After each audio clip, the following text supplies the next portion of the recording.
Hello दोस्तों, आपके अपने YouTube channel math and science academy में आप लोग का स्वागत है। आज हम लोग कुछ बेसिक ऑपरेशन करने वाले हैं जिसको आधारभूत संक्रिया कहते हैं। तो आधारभूत संक्रिया में पहला टॉपिक है संचरक। संचरक या पर्याप्तता का नियम, इसको इंग्लिश में कहते हैं क्लोजर लॉ। इस लॉ में किसी भी पूर्ण संख्या को यानी होल नंबर को जोड़ते हैं या गुना करते हैं तो उसका जोड़ या योगफल और गुणनफल दोनों पूर्ण संख्या ही आता है। इस नियम में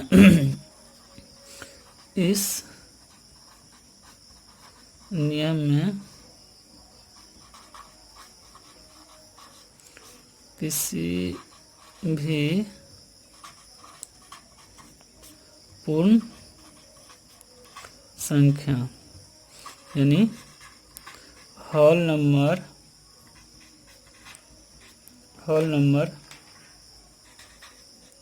को जोड़ते हैं या गुना करते हैं तो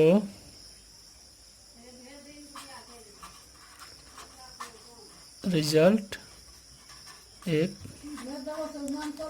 पूर्ण संख्या ही आती है। एग्जाम्पल, जैसे 2 को 2 में जोड़ेंगे तो 4, यानी 2 क्या है मेरा एक पूर्ण संख्या है और ये भी 2 क्या है मेरा पूर्ण संख्या है और इसको जोड़ने के बाद भी क्या आ रहा है पूर्ण संख्या। इसी तरह अगर 2 को हम 2 से गुना करेंगे तो ये भी क्या आ जाएगी पूर्ण संख्या यानी 4। 3 + 2 5, उसी तरह 3 × 2 6, यानी पूर्ण संख्या को पूर्ण संख्या में जोड़ते हैं तो पूर्ण संख्या आती है और पूर्ण संख्या को पूर्ण संख्या में गुना करते हैं तो पूर्ण संख्या ही आती है। अब इसके बाद अगला नियम है क्रम विनिमय नियम। क्रम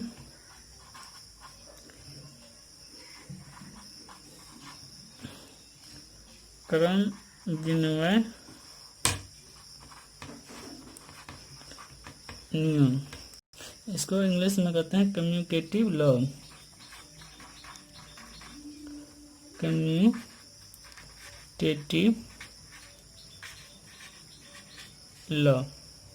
ठीक है। इसको जो है क्रम विनिमय नियम का मतलब हुआ कि ये जो है ऑर्डर पे डिपेंड नहीं करता है। जैसे कि एग्जांपल की तरफ देख लेते हैं, 5 + 4 क्या होगा 9 या 4 + 5 = 9। कहने का मतलब ये हुआ कि क्रम विनिमय नियम में ये ऑर्डर पे डिपेंड नहीं करेगा, नॉट डिपेंड ऑन ऑर्डर। ये नंबर के ऑर्डर पर डिपेंड नहीं करेगा, या तो आप 5 पहले लिखिए 4 बाद में, या 4 पहले लिखिए 5 बाद में, दोनों सेम ही आएगा। इसी तरह गुना में 4 × 5 क्या होगा 20 और 4 × 5 भी 20। उसी तरह 6 × 5 30 या 5 × 6 30। ये जो है ऑर्डर पर नहीं डिपेंड करता है। अगर दूसरा एग्जांपल ले लें, 20 × 40 = 40 गुना 20 दोनों सेम ही आएगा 800। उसी तरह अगर जोड़ देखते हैं 20 प्लस 60 ये बराबर 60 प्लस 20 क्या आएगा 80।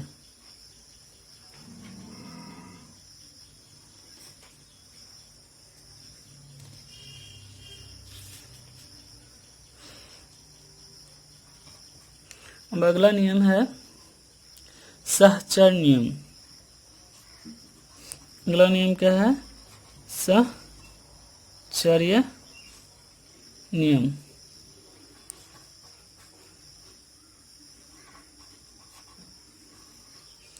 इसको इंग्लिश में कहते हैं associative law. Associative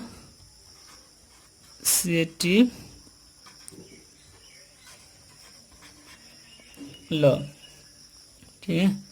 associative law में क्या होता है इसको एग्जांपल के थ्रू समझते हैं।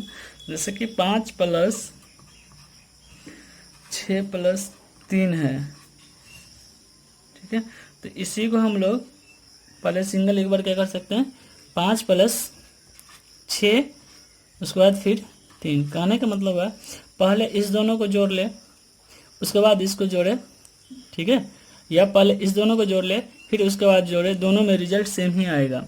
चेक कर लेते हैं 5 6 प्लस 3 कितना हो जाएगा 9 और इधर जोड़ते हैं 6 5 11 प्लस 3 5 प्लस 9 14 और 11 प्लस 3 14, यानी दोनों में सेम ही आएगा। इसी को बोलते हैं सहचर का नियम। दूसरा एग्जांपल देख लेते हैं गुणनफल में 5 गुना 6 गुना 5, ठीक। उसी तरह 5 गुना 6 गुना 5, पहले इसको गुना कर लेते हैं या पहले इसको गुना करते हैं, दोनों में रिजल्ट सेम ही आएगा। गुना करके देखते हैं 5 गुना 6 पंचे 30 बराबर 5 छके 30 गुना 5।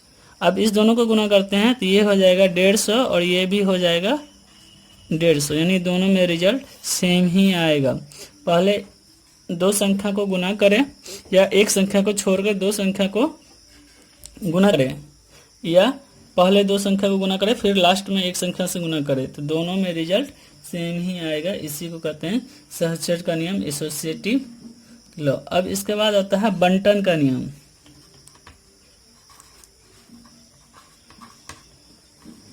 बंटन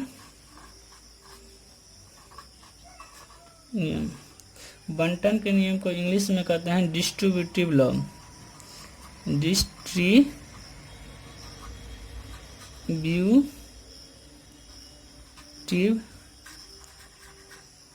लॉ। डिस्ट्रीब्यूटिव लॉ का मतलब हुआ डिस्ट्रीब्यूट करना। यहाँ से नाम से ही पता चलता है डिस्ट्रीब्यूटिव लॉ का मतलब होता है डिस्ट्रीब्यूट करना, ठीक है। तो डिस्ट्रीब्यूट करना इसको एग्जांपल के थ्रू समझते हैं। जैसे 2 गुना 3 प्लस 5 रहे, 2 गुना 3 प्लस 5 रहे, तो इसको हम लोग को क्या करना है डिस्ट्रीब्यूट करना है। डिस्ट्रीब्यूट क्या करना है इसको एक बार इसके साथ फिर इसके एक बार इसके साथ, तो 2 गुना 3 2 गुना 3 फिर प्लस में आ जाएगा, फिर 2 गुना 5 2 गुना 5। इसका मतलब ये हुआ पहले या तो इसको आप जोड़ लीजिए उसके बाद गुना कीजिए। तो पहले छोटी कोष्ठ का काम करेंगे तो क्या आ जाएगा 8, फिर इसके बाद इसको गुना कीजिए, फिर इसके बाद इसको गुना कीजिए, ये कितना हो जाएगा 6, फिर इसको गुना करेंगे तो ये क्या हो जाएगा 10, इस दोनों को गुना करेंगे 16, इधर इधर भी जोड़ेंगे तो ये क्या हो जाएगा 16। कहने बंटन का नियम का मतलब हुआ या तो पहले छोटी कोष्ठ का क्रिया कर लीजिए फिर उसके बाद इसको गुना कीजिए, या आप एक एक करके इसके साथ पहले गुना कीजिए फिर इसके साथ गुना कीजिए, बीच में जोड़ है और इसको जोड़ दीजिए, दोनों में रिजल्ट क्या आएगी सेम आएगी। अब दूसरा है योज प्रतिलोम या संयोजी विलोम। अब अगला आता है योज प्रतिलोम लोम। योज प्रतिलोम को इंग्लिश में कहते हैं, अगला है योज प्रतिलोम। योज प्रतिलोम को इंग्लिश में कहते हैं एडिटिव यूनिवर्स। क्या कहते हैं? Additive universe. एडिटिव यूनिवर्स या इसी को बोलते हैं संयोजी प्रतिलोम या संयोजी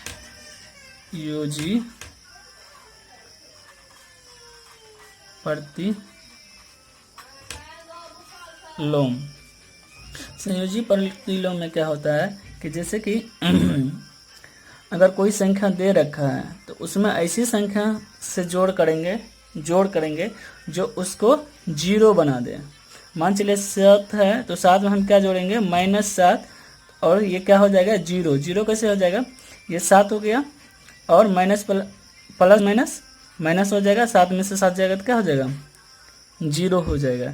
यानी एडिटिव यूनिवर्स का मतलब सिंपल होता है ऐसी संख्या से जोड़, ठीक है, ऐसी संख्या से जोड़ जो बराबर में क्या कर दे? जीरो कर दे। तो उसी को हम लोग क्या बोलेंगे? Additive universe. उस संख्या का एडिटिव यूनिवर्स बोलेंगे। जैसे कि अगर मान चलिए -7 का हमको निकालना है एडिटिव यूनिवर्स, तो इस -7 में ऐसी संख्या क्या जोड़ेंगे कि ये इसको जीरो कर दे। अगर इसमें हम 7 जोड़ेंगे तो ये इसको क्या कर देगी? जीरो। तो यानी इसका एडिटिव यूनिवर्स क्या हो जाएगा मेरा?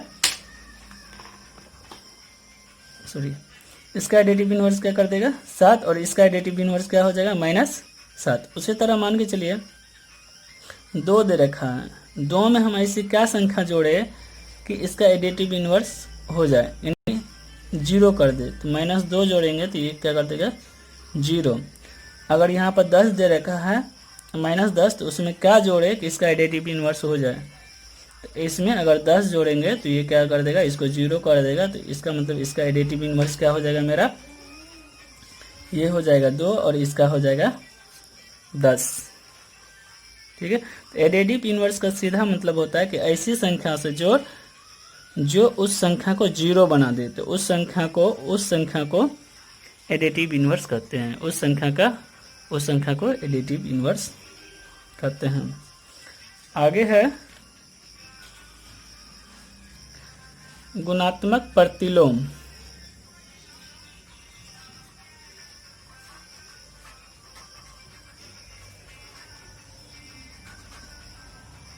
गुणात्मक प्रतिलोम।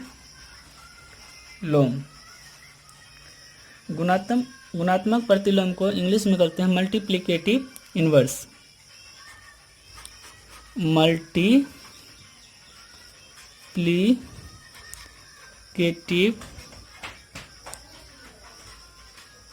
इनवर्स।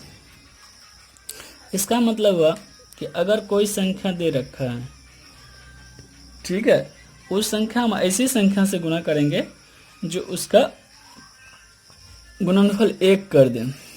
जैसे अगर एक संख्या दे रखी है, ठीक है, तो उस संख्या में एक ऐसी संख्या से गुणा करेंगे, ठीक है, ऐसी संख्या मान चलिए x से गुणा करेंगे तो उसका गुणनफल क्या कर दे? x। ठीक है। तो इसी को हम लोग क्या बोलेंगे? Additive universe. इसी को हम लोग क्या बोलेंगे? Additive universe. एक ऐसी संख्या, उस संख्या में ऐसी एक संख्या से गुणा करेंगे, कोई एक संख्या दे रखा है और उसमें एक ऐसी संख्या से गुणा करेंगे जिसका गुणनफल क्या कर दे? 1। इसी संख्या को कह देंगे एडिटिव यूनिवर्स। तो ये संख्या का मान क्या होगा? इस संख्या का मान होगा 1/संख्या। ठीक है। यानी कोई संख्या दे रखा है और उसका 1/, यानी यूनिवर्स कर देंगे तो वो संख्या क्या हो जाएगा? उसका मल्टीप्लिकेटिव इनवर्स हो जाएगा। जैसे कि एक संख्या दे रखा है 2 और इसमें क्या से गुणा करेंगे कि इसका गुणनफल 1 हो जाए। तो इसमें 1/2 से अगर हम गुणा करेंगे तो इसका गुणनफल क्या हो जाएगा? 1। जैसे 1 क्या हो जाएगा? मेरा कट जाएगा और क्या बचेगा? मेरा 1। तो यानी 2 का मल्टीप्लिकेटिव इनवर्स कितना हो जाएगा? 1/2। यानी जो संख्या दे रखता है उसको ऊपर में क्या कर लगा देते हैं? 1, और नीचे में उस संख्या को रख देते हैं। जैसे कि अगर पूछेगा हमसे 3 का एडिटिव इनवर्स क्या होगा, तो 1/3। 4 का पूछेगा तो क्या हो जाएगा, 1/4। 5 का पूछेगा तो क्या हो जाएगा, 1/5। अगर इसी तरह 6 का अगर एडिटिव इनवर्स पूछे, योग प्रतिलोम, अगर योग